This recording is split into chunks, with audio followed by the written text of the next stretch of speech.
Assalamualaikum warahmatullahi wabarakatuh. Pada hari ini, saya ingin membahaskan satu tuduhan yang sering diulang-ulang dalam sebahagian ceramah, iaitu dakwaan bahawa golongan Syiah menuduh Aisyah binti Abi Bakr melakukan perbuatan zina. Tuduhan ini merupakan tuduhan yang sangat berat dan tidak wajar diucapkan tanpa penelitian ilmiah secara jujur. Na'udzubillahi min zalik. Bagaimana pandangan Ustaz tentang perang di Timur Tengah sekarang? Maksudnya apa nih soalannya? Ustaz nak backup yang mana gitu? Kalau soalannya itu, saya katakan saya tak ada backup mana-mana. Kenapa? Yang satu kafir, yang satu juga bukan Islam. Sama-sama. Syiah dengan orang Yahudi, mereka bergaduh. Biarkan saja mereka bergaduh. Orang Yahudi, mereka menghina Maryam binti Imran. Mereka tuduh Maryam berzina. Sementara orang Syiah menuduh emak kita, Ummahatul Mukminin, Aisyah binti Abi Bakar, dituduh berzina dengan Safwan bin Mu'attal. Kita suka ke emak kita dikatakan berzina? Saya nak tanya kepada jemaah kalau ada orang hina emak engkau penzina, emak engkau ni pelacur, terima kita? Tak terima. Padahal kemuliaan emak kita tak lebih daripada kemuliaan Aisyah radhiyallahu anha. Itu orang Syiah buat kerja. Akhirnya mereka sama mereka bergaduh. Kenapa kita nak sokong? Biarkan saja mereka. Lagi kita nak sokong. Ustaz ini sepatutnya merasa malu berkata demikian, kerana tuduhan zina terhadap Aisyah datang dari kitab-kitab Ahlus Sunnah sendiri. Mari kita tonton video ucapan Fathul Bari. Lihat apa yang dia cakap. Contohnya, Aisyah radhiyallahu anha. Aisyah, dia difitnah. Dia difitnah berzina. Antara orang yang menyebarkan fitnah dia bernama Hassan ibn Thabit.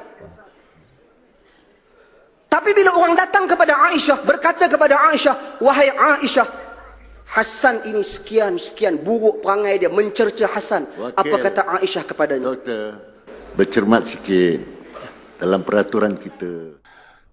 Jelas Ustaz Fathul Bari mengambil riwayat Ahlus Sunnah tentang Hassan bin Sabit yang merupakan Ahlul Ifk, iaitu ahli pembohong.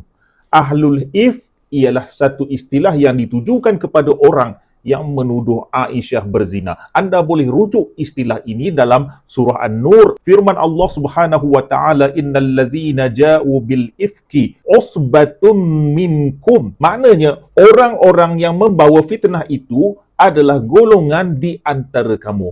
Ustaz, lihat baik-baik. Usbatum minkum, golongan di antara kamu. Hassan bin Sabit merupakan salah seorang dari sahabat Nabi. Jelas ayat ini menunjukkan bahawa sahabat-sahabat Nabi telah memfitnah Aisyah. Mereka ini digelar sebagai Ahlul Ifk. Jangan dikarenakan ada beberapa orang sahabat Nabi yang melakukan fitnah tersebut, maka tuduhan ini ditimpakan ke atas Syiah. Cerita fitnah yang dilakukan oleh segelintir sahabat Nabi ini masih wujud dicatat kemas dalam kitab Sahih Al-Bukhari. Muka surat yang ke-1017. Wa qala Urwatu aidan lam yusamma min ahli al-ifki aidan illa Hassan bin Thabit wa Mistah bin Uthathah wa Hamnah bintu Jahsh fi nasin akharin la ilma li bihim ghaira annahum usbatun. Urwah ibn al-Zubair juga berkata, tidak disebut di kalangan Ahlul Ifk, iaitu penyebar pembohongan, melainkan Hassan bin Thabit, iaitu salah seorang sahabat Nabi, Mistah bin Uthathah dan Hamnah binti Jahsh, serta beberapa orang lain yang aku tidak mengetahui mereka. Namun mereka itu merupakan usbah, satu kelompok, iaitu orang yang terlibat bersama dalam fitnah ini. Maka secara ilmiah, peristiwa Al-Ifk memang dibahaskan dalam kitab-kitab Ahlus Sunnah sendiri. Manakala tokoh-tokoh sahabat Nabi juga disebutkan dalam riwayat-riwayat Ahlus Sunnah. Demikianlah fitnah sahabat Nabi kemudian ditimpakan ke atas Syiah. Kerana apa? Kerana sahabat Nabi merupakan golongan yang udul bagi Ahlus Sunnah wal Jamaah. Mereka itu tak boleh dikritik. Apabila ada kesalahan, mereka akan timpakan kepada Syiah. Sidang penonton sekalian, selain itu persoalan penting di sini, adakah kitab-kitab muktabar Syiah mengajar tuduhan zina terhadap Aisyah? Akan tetapi, apabila kita lihat, ada ulama Ahlus Sunnah sendiri yang menolak dakwaan tersebut, iaitu dalam kitab Tafsir Ruhul Ma'ani, karangan Allamah Al-Alusi, jilid yang ke-9 muka surat 318. pengarangnya menafikan tuduhan zina yang dilontarkan ke atas Syiah. Wa nusiba lisyi'ati qadhfa Aisyata bima barra'aha Allah Ta'ala minhum wa hum yunkiruna dzalika asyaddul inkar wa laysa fi kutubihim al-mu'awwalu 'alaiha 'indahum 'ainin minhu wala athara aslan wa kadzalika yunkiruna ma nusiba ilaihim min al-qawli bi wuqu'i dzalika minha ba'da wafatihi sallallahu alaihi wa alihi wasallam wa laysa lahu aidan fi kutubihim 'ainun wala athar. Telah dinisbahkan kepada golongan Syiah bahawa mereka menuduh Aisyah binti Abi Bakr dengan tuduhan yang Allah Ta'ala sendiri telah membersihkannya. Sedangkan mereka, iaitu golongan Syiah, mengingkari hal itu dengan penafian yang sangat keras. Tidak terdapat dalam kitab-kitab mereka yang menjadi pegangan utama di sisi mereka sebarang teks atau bukti mengenainya, bahkan tidak ada langsung kesan-kesannya. Demikian juga mereka mengingkari apa yang dituduhkan ke atas mereka berupa dakwaan bahawa perkara itu terjadi selepas kewafatan Nabi SAW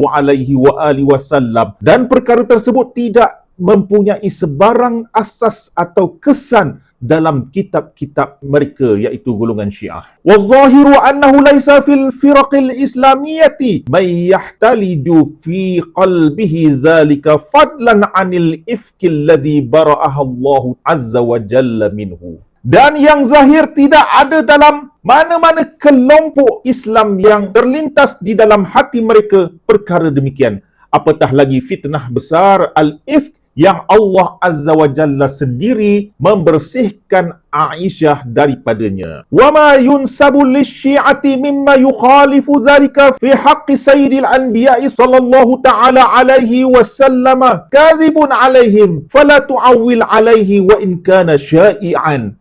Dan apa sahaja yang dituduh kepada golongan Syiah yang bercanggah dengan perkara tersebut terhadap hak penghulu para Nabi SAW, maka itu adalah dusta ke atas mereka. Justru itu, janganlah bersandar kepadanya walaupun ia tersebar luas. Saudara-saudara sekalian, Al-Alusi menyatakan jangan sebarkan fitnah itu terhadap Syiah.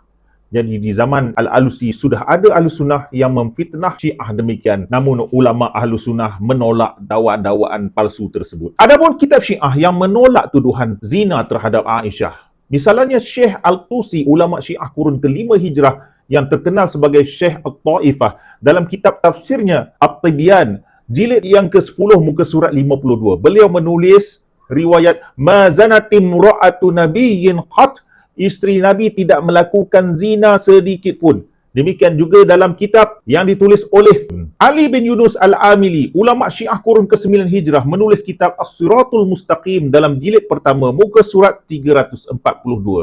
Beliau menulis qala Ibnu Abbas ma zanat imra'atu nabiyyin qat, telah berkata Ibnu Abbas, isteri-isteri Nabi sama sekali tidak melakukan zina. Perhatikan baik-baik Ustaz, ini kitab Syiah menafikan tuduhan zina terhadap Aisyah. Malah kitab kamu yang menuduhnya. Kenapa letakkan kesalahan itu pada Syiah? Apakah hati kamu terlalu hitam sampai tak ada sedikit pun cahaya hidayah? Sedangkan Ahlussunnah yang menganggap para sahabat itu udul, adil secara mutlak, tapi mereka meriwayatkan cercaan dan tuduhan terhadap Aisyah. Di manakah pendirian anda, wahai Ustaz? Nilaikan sendiri. Apabila kitab Sahih Bukhari muka surat 1819, pengarangnya menukilkan hadis daripada Aisyah, Rasulullah SAW bersabda, "Ma tushiruna alayya fi qaumin yasubbuna ahli." Di kalangan kaum, iaitu segolongan dari sahabat Nabi, ada kumpulan yang mencerca keluargaku. Maksud baginda ialah Aisyah dalam peristiwa ifk. Ma'alimtu alaihim min su'in qad. Aku tidak melihat sama sekali kejahatan mereka. Jelas di sini, dalam kitab Ahlussunnah sendiri, terdapat tuduhan isteri Nabi berzina di kalangan sahabat-sahabat Nabi. Justru itu, kesimpulannya perbahasan tuduhan Aisyah berzina ini sepatutnya ditangani secara ilmiah, adil dan berakhlak. Tidak benar tuduhan berat tersebut terhadap pengikut mazhab Syiah. Walaupun yang melakukan tuduhan itu adalah seorang ustaz, mufti atau doktor sekalipun, kita hendaklah menyemak kembali kerana kita berada di zaman yang banyak naratif dibangunkan atas sentimen dan prasangka seperti mana yang dilakukan oleh ustaz tadi. Sebagai penuntut ilmu dan pencari kebenaran, kita seharusnya mendahulukan kejujuran akademik dan adab dalam berbeza pandangan, khususnya apabila melibatkan mazhab besar dalam Islam ini. Wassallallahu ala sayyidina Muhammadin wa ala alihi tahirin. Wassalamualaikum warahmatullahi wabarakatuh.